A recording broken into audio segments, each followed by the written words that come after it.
hell am I still doing?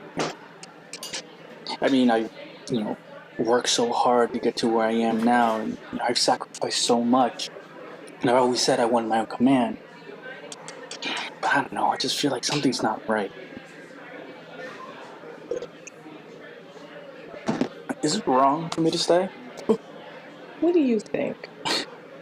Well, I think that maybe I'm just afraid of the big chair. I don't think so. I mean, Captain always says that I remind him of him. The way he used to be.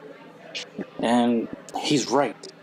When I came here with drive, ambitions, motivation to take risks. But I look at myself now and I wonder, what the hell happened to me? I don't know. I'm missing something.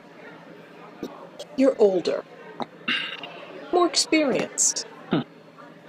Some call it seasoned. Oh, God.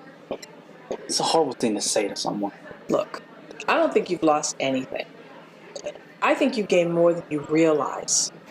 You're a lot more comfortable with yourself than you've ever been. Well, maybe that's the problem.